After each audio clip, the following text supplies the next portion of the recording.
iminka waxaan u yeerayaa fanaan weyn oo runtii waxa laga yaabaa inaad magaciisa wax badan maqasheen heesiisana aad maqasheen laakiin caawa hortiina ayuu ka heesi doonaa oo idin hor imaan doonaa hees waliba taariikhiya oo runtii xusuus leh oo raadiyo muqdisho iyo idaacadihii dalka laga saari jiray ayuu halkan ku qaadi doonaa waxa iga xusuusina marka intaanan fanaankaasi sheegin dadka hadda hadlaya caawa waxa laga hadlay qaraxyadii ka dhacay magaalooyinka muqdisho iyo magaalada beledweyne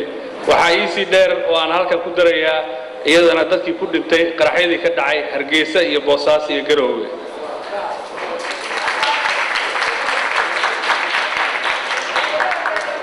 marka meel walba oo dhiig Soomaaliya ku daadanayo xanuunkeeda ay leedahay baydhabana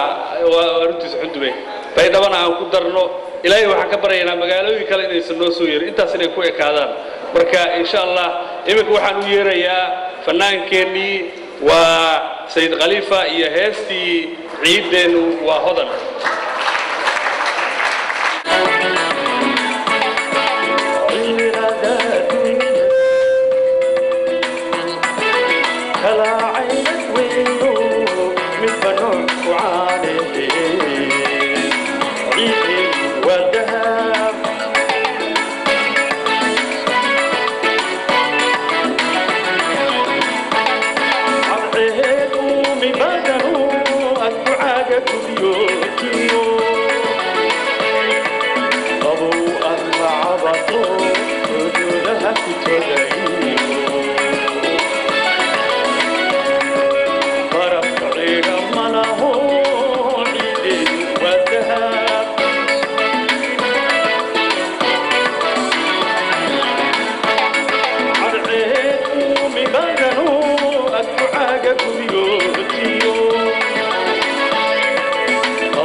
barnaamijkan oo ah caawa kii ugu horeeyay oo ay Soomaali samaysato oo noocana waxaan filayaa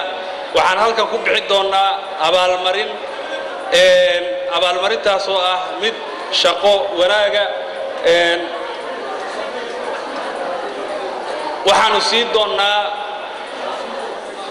hay'adihii iyo shakhsiyaad muhiima oo ummadda Soomaaliyeed lafdhabar u ahaa intii ay dagaalada hadda socdeen hadday ahaan lahaayeen idaacadaha telefishinada iyo hadday ahaan lahayn fanaaniinta waxaan u yeerayaa injineer Axmed Universal TV caawa inuu noo soo sare istaago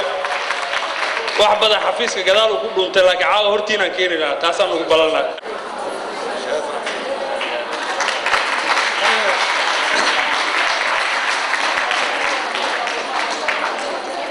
waxaan guddoonsiiyey shahaado magaciina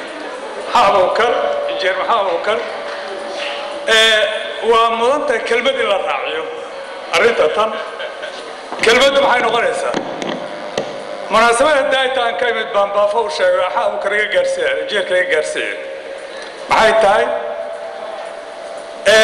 af Soomaaliga waa communication-ka maanta idinka dhexeeya qoristiisu waxa idin aad waa garanaysaa maanta Universal ya communication-ka labaad ku xigooy waxa ka daran Universal waa agoon waa raja muxuu rajay ka yahay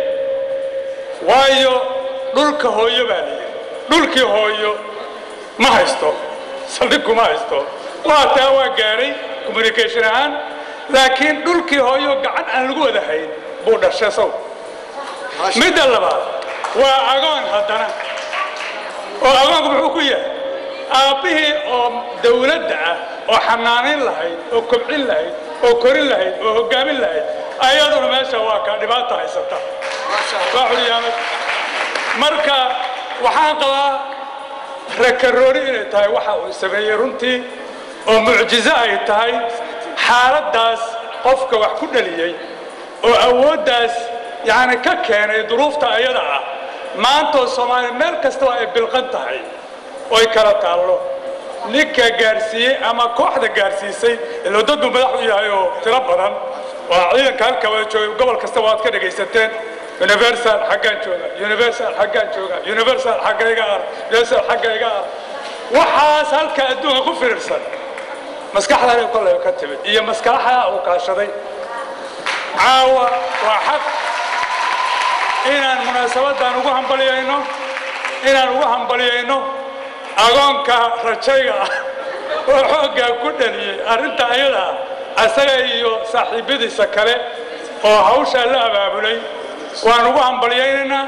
Soomaaliya meel walba ay joogto tuulo kastaba iyo dalalka dibadda gaarsiinta ay gaarsiiyeen aad baan ugu hambaliyaynaynaa midaan kaliya ma aha waa ku yartahay waa qaal laakiin niyadana aan cabirno ma sha Allah niyadana wadaka al-afriba waa ma santiin magaciina ku gudoomiyo aad iyo aad ma santiin dhamaan dadka ka soo qayb gala xafladan sharafta badan kulay shahaadadan waxa haddaan reer Universal nahay teamka Universal oo dhan kaliya ma waxaan horumarkan iyo success-kan aad u jeedin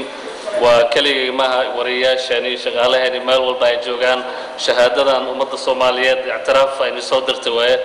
marka waxaan dhihi lahaa waa waajib anaga na saaran inaan ummadda aan taakuleen meel walba ay joogaan waa ma santiin